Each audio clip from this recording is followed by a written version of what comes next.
Olá a todos, meu nome é Daniel, sou psicólogo, educador e hoje eu venho mais uma vez para falar um pouquinho sobre alguns temas que eu deixei como opção para as pessoas interagirem comigo no meu Instagram. Eu vou inclusive colocar ele aqui na descrição para que vocês possam me seguir e a gente possa conversar. Foram vários assuntos que as pessoas interagiram e mandaram para mim.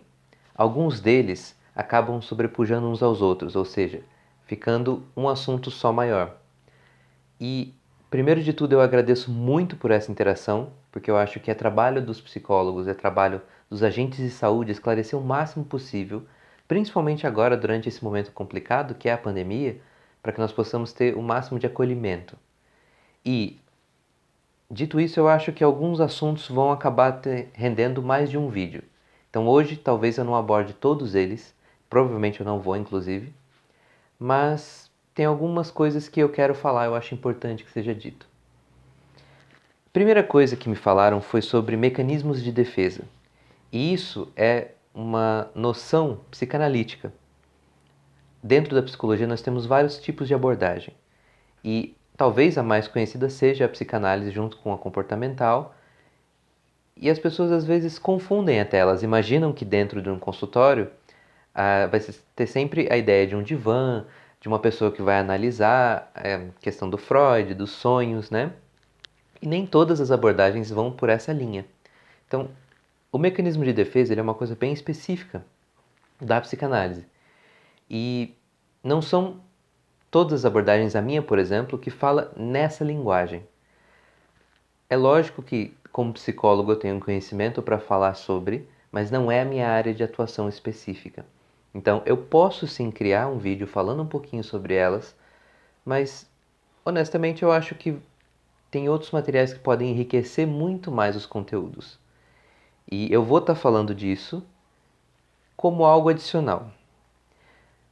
Entre várias coisas que vieram, algumas noções básicas de como a vida às vezes não é o que a gente espera, noções de autocuidado, né, de imagem, expectativas que nós colocamos nas pessoas, até como falar a verdade para alguém que precisa ouvir de alguma maneira isso, na minha concepção ele precisa ouvir isso, mas é algo difícil de ser dito. Autoconfiança no relacionamento, o que fazer quando as pessoas não apoiam você e como lidar com o medo de perder as pessoas, principalmente agora nesse momento da pandemia, e como lidar com o luto, que é uma coisa muito difícil para todos nós, seres humanos, enquanto sociedade. São muitos assuntos e várias coisas interessantíssimas. Daria para fazer um vídeo de cada assunto desse. Mas hoje eu quero falar um pouquinho sobre as nossas expectativas, a questão da nossa autoimagem e vou falar um pouquinho no final sobre o luto, brevemente, mas eu vou fazer um vídeo só sobre isso. Toda vez que eu coloco expectativas, né, socialmente falando, no senso comum, a gente diz que a gente pode criar tudo menos expectativa. Então, como é que eu faço para não criar expectativas sobre outras pessoas? Eu gosto de trocar a palavra expectativa por investimento. Eu acredito que nós devemos investir nas pessoas. Pensa você, né, que não precisa ter nenhum gênio, né, da Bolsa de Valores. O investimento é tudo aquilo que eu faço em a mais, né, um a mais que eu tenho para colocar o meu dinheiro, ou seja, eu pago tudo que eu preciso pagar e eu gostaria de investir em alguma coisa para ter um rendimento no futuro. Ou seja, nunca é uma coisa muito imediata. Já começa por aí, paciência. Se eu preciso investir para ter um retorno depois, eu estou fazendo um planejamento, pensando, refletindo e vou fazer um investimento. Beleza, fiz o investimento, deu certo, excelente. Daqui a 2, 5 anos eu vou me sentir super bem por ter feito esse investimento e por ter, de alguma maneira, dado o meu melhor ali dentro. Se ele der errado, se acontecer qualquer coisa com esse investimento, eu vou ficar chateado. Eu vou falar, poxa, eu esperava que desse certo. Mas ok, né? Eu investi, era uma coisa extra, tudo bem que deu errado. Eu fiz o que eu poderia ter feito. Fiz tudo o que eu poderia ter feito. De novo, aquela ideia de assumir a responsabilidade dentro do meu processo.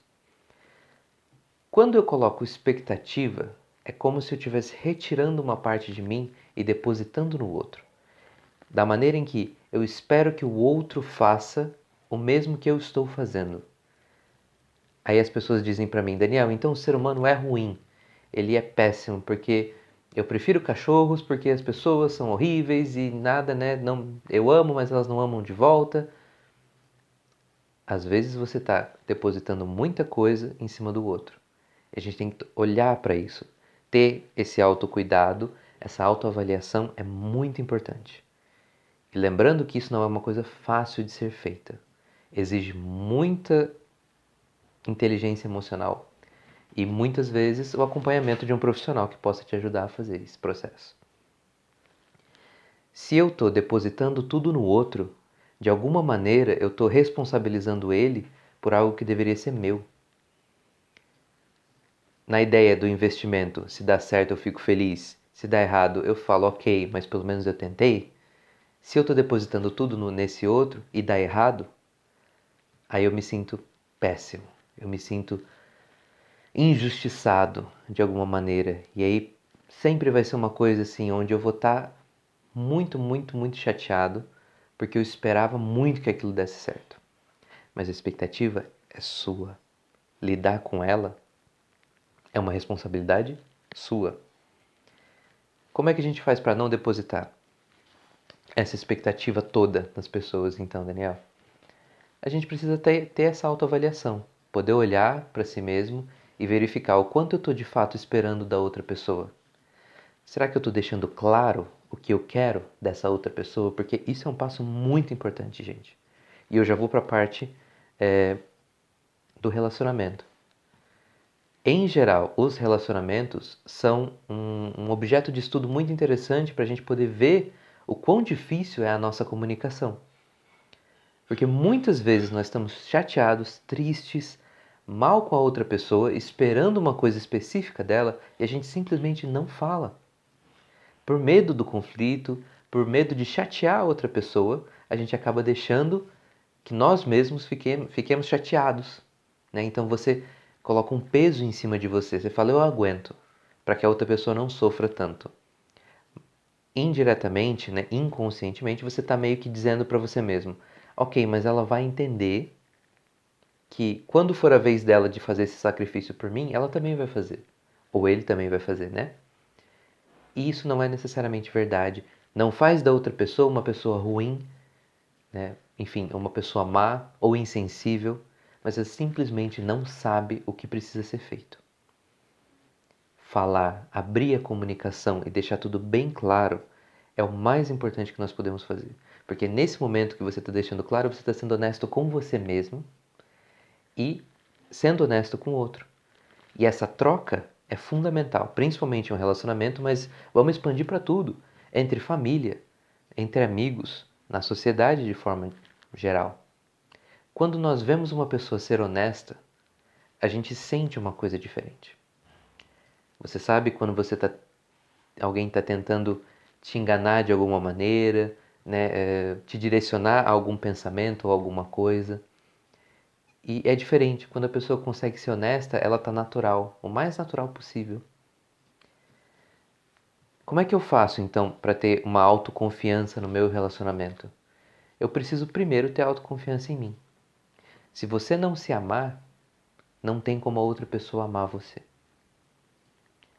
É difícil ver às vezes as características boas que nós temos, que nós carregamos.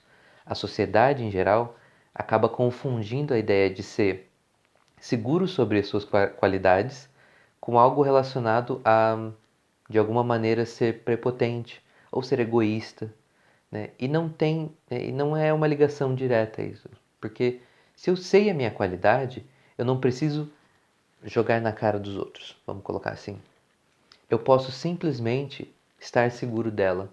Principalmente se eu estou bem seguro, eu não preciso ficar vendendo essa noção de que eu sou bom. As pessoas descobrem isso. Agora, muitas pessoas sofrem de baixa autoestima, ou seja, não conseguem perceber as próprias qualidades e, em geral, acabam indo para o lado mais negativo, ou seja, conseguem ver muito bem os defeitos. Principalmente porque as outras pessoas, né, acabam falando de alguma maneira. Quando você trabalha com crianças, por exemplo, é muito comum que você pergunte algo do tipo: quais são as suas qualidades? E eles viram uns para os outros e: qual que é a minha qualidade? O que você acha que eu sou bom? Eu sou legal? Eu sou um amigo legal? E se for bem pequenininho, eles falam: ah, você é super legal, super demais. Conforme vai sendo adolescente, ah, não, você é chato, né? É uma brincadeira, mas de alguma maneira isso fica guardado. Eu sou chato. Nossa, será que eu sou chato? Né? Será que eu não sou tão legal quanto eu achei que eu era? Isso vai ficando na cabeça. Enquanto mulher também, de várias formas, a sociedade, sendo machista, acaba colocando o lado feminino mais reprimido. Então a mulher precisa se cuidar muito mais cedo, precisa se fechar de várias maneiras, e isso acaba gerando uma autoconsciência negativa de várias formas. Por isso, trabalhos como o empoderamento, né, são fundamentais para as mulheres, principalmente.